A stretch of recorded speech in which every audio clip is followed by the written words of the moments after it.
Good morning everyone. I'm here today to show you my company case study presentation by yours truly, Jack Nelson. Now, what inspired me about our radio itself was Radio 4. As we all know, its audience is usually associated with with middle-aged people or elderly, but not necessarily in my case. I have always had a strong interest for it since I was younger, ever since I was drawn in by it, influenced by its contents. Their main contents, for example, are its dramas, its situated comedy and documentaries. And their theme is a talk radio. This is where it involves discussions and opinions on relevant subjects. I mean, for example, there's currently the discussion going on of Russell Brand choosing not to vote, as well as Jeremy Paxman being involved with this argument. It's through these opinions and facts that make you think which side do you stand on this. Do you stand on either, or do you just watch this just to see how it resolves? Now, the main purpose of why I was drawn into Radio 4 was because of the comedies. For example here, Bleak Expectations, Cabin Pressure, I'm Sorry I Haven't a Clue, and Count Arthur Strong Radio Show. Through these comedies, they drew me in because I found them hilarious, especially how it almost seems kind of magical to how, through these, they portray an image in your head, but yet when you think of what is going on, the next minute, something else altogether. That is what makes it funny. And, as well, if you've noticed with television recently, Count Arthur Strong and Bleak Expectations, they don't necessarily stay as radio programs. They got turned into television programs. For example, Bleak Expectations became a Bleak Old Shop of Stuff. That was shown at Christmas with Stephen Fry. And Count Arthur Strong, that was brought out recently, not too long ago. And I'd like to demonstrate to you a short clip from Bleak Expectations to why it is that I find it interesting so.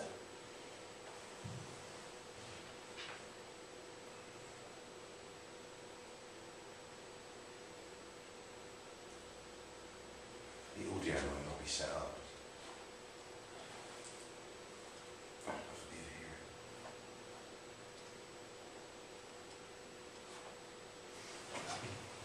Hold on a second.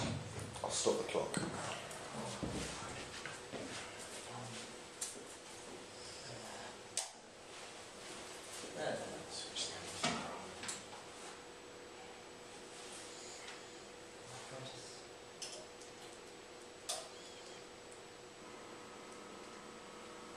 Bleak Expectations. I swear. Sounds like we'll just press play and see what happens. Okay, stop the clock, we'll start again. Okay, so am I going to have to start from the beginning now? Or? No, you were just going to play that, weren't you? So okay, right. Just carry on from where you were. Go. Okay, go. And here's a clip to demonstrate this. I am angrier than a fat man at an all-you-can-eat buffet who has just discovered that it is all salad. Even though it's Christmas, sir? Yes, for my daughter and son-in-law are coming, and they are bound to be late. Mr. and Mrs. Stark. Papa, happy Christmas. But you're on time. That's a lovely Christmas treat for you. They won't set the clock forward 15 minutes. Really, you're late. Here's our present, Papa. Dear Lily, always so keen for presents. I remember one Christmas morning, you got up so early it was still early August. To give out the presents, I have brought an amazing new device. Behold the world's first fully automatic steam-powered Father Christmas. Whoa, whoa, whoa! Is it not good? Yes, it is not good. Go on, Lily. Ask him for presents. Can we have our present,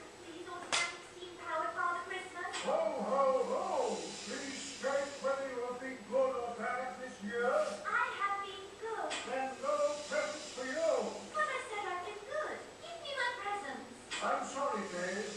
I can't do that. Who's Dave? I think he's malfunctioning. What he meant.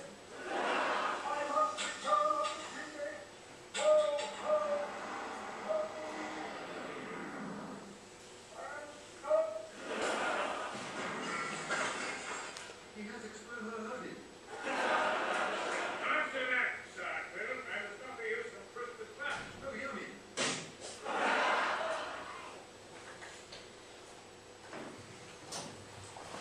Hold just a second, Sharon. Are we still rolling here?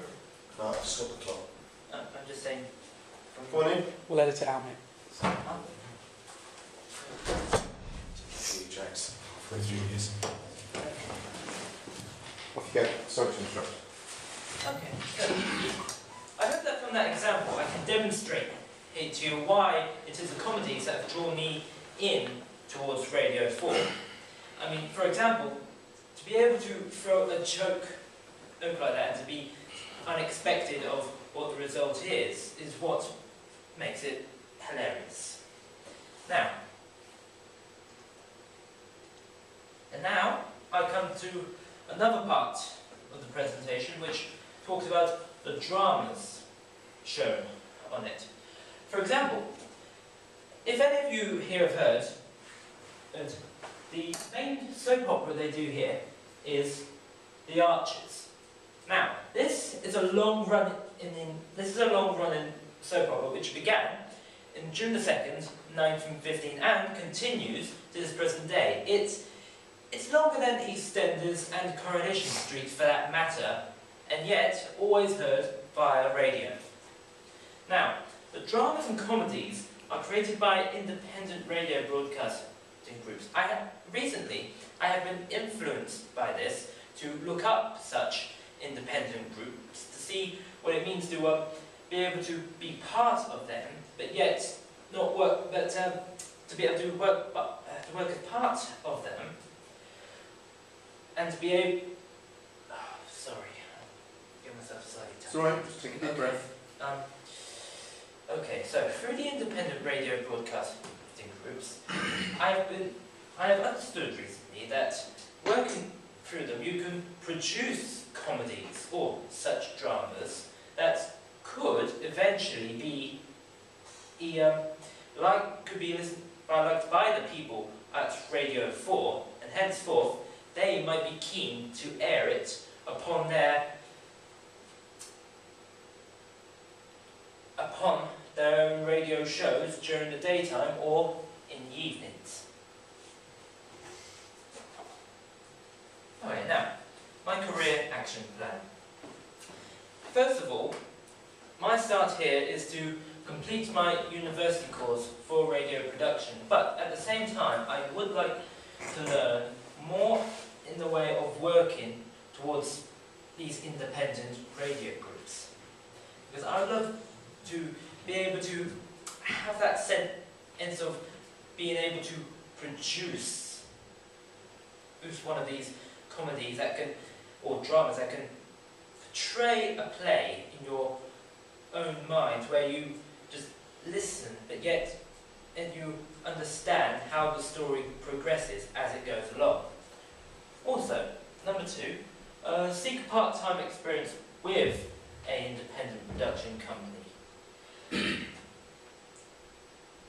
Recently, I have found a independent production website that shows you these companies. Is under this one website that shows you.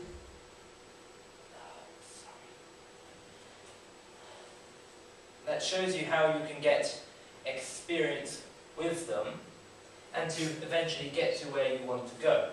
And for my third option here is, once finished with my work experience and university course, I will seek proper work with an independent production company to eventually get my dramas or comedies featured on BBC Radio 4. Of course, I was learning previously that it may be harder than it is at the moment to be able to work directly for them, because at the moment they are trying to lessen their staff than gain. So working for an independent company would be much more of a better option and a better way of working for Radio 4 rather than directly. Now, skills required towards creating these stories. For example, imagination. That is a key skill. Like, first of all, you need to try and think. Where am I going to set the story? What time is it going to be? What place? It's like for Bleak Expectations, it's set during Victorian era. And with the imagination, it thinks of its theme, like when through that demonstration it said steam powered with Father Christmas. It gives you that whole idea of the Victorian steampunk theme, whereby that gives you an idea of what must be going on through that scene and demonstrates how they've imagined all that up, but sorry. Fine, take a deep breath and collect your thoughts. Okay. I'm going to go on to the next one. Okay, so my second skill I put down here is the creativity of it. I suppose that's linked with the imagination, because you need the creativity to be able to think how is this story going to progress? I mean, is the character in it going to be, is he going to die out, or is he going to defeat the bad guy? Or is he going to, say, move on to the next series? And also, another skill is to portray a story. This is where you need to be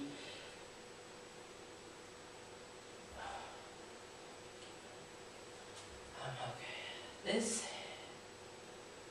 is where you need to be able to think of how a story or in a series is going to progress. Like through Bleak Expectations, if you've ever heard of them, like I have noticed how every time the character seems to defeat the bad guy, always seems to be a case of being rolled on into the next episode of just main guy defeats the bad guy, main guy defeats the bad guy, and trying to come up with what's going to happen next time, but relating to the whole main plot and theme. Abilities. I consider it an ability to be able to produce a drama or comedy, and to be able to seek material. By that I mean to be able to look around. I mean to think, what am I going to do for a story? Am I going to set it right here, right now? Am I going to set it, like, for example, in a daunting presentation in front of a crowd? Or am I going to set it in, I don't know, in outer space, or set it around a man who travels in a blue box everywhere he goes? That is what I call for seeking material. Now, another ability would be to back information with facts. Because whenever you're trying to, say if you're trying to do a historical drama, if it's based on any event or relevant in history, what you want to be able to do is to follow as much as you can along that timeline as possible, to be able to understand what it is that the people are doing at this moment, and see if you can add in there or perhaps take away. Like for example, say for example that if the JFK assassination happened, I mean, like, we don't know who. I mean, it might not relevantly be the man who actually shot him, but could be a conspiracy, for example. That is how to be able to back it with information. Now finally I have creating a situated dilemma. This also goes back to be able to portray a story, to be able to show everyone that through this you can create a situation whereby do you want the man to be panicked about something. Like, it wasn't too long ago that I heard a comedy of where there's this man waiting for a package, but yet his parents go abroad and apparently they get scammed into buying a timeshare holiday. Now, as that situation progresses, in essence, he gets a call from his grandmother, and he tells his grandmother that his parents have been trapped abroad and they've been scammed into buying a timeshare. But it just so happens that at this moment that his grandmother seems to be going out with this military man and dancing on that day. And so then, and back to the parents previously, they were told, they phone up their own son again, and they say that their money has been given back to them, but yet he's wondering how on earth has that been happened. And yet, apparently he figures out that the military man, and who his grandmother was going out with, had friends within that place where his parents were.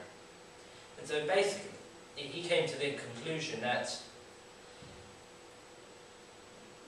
it just so happens that it's not exact that the Illuminati or conspiracies like that could really happen, but could be done by his own grandparents. But yet, the funny way it ends is that he accidentally forgets to pick up his package in the end.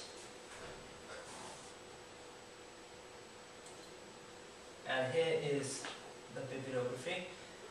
Here's the one for if you want to get your hands on that clip. And this is the Radio Independent Group website. Accessed in 12th November 2013. Thank you for listening. Now, does anybody have any questions before I drone on anymore? Have you done any comedies or dramas yourself? I have begun writing a script for one. This might seem mad at first, but you never know how these things tend to end up. Like, I called it Ship Shape, and so far it's it's meant to be in the Georgian Navy, set upon HMS Intolerable, led by a mad captain by the name of Righteous Flogging. Anybody else? Anybody else? Well done. Jack, thank you very much.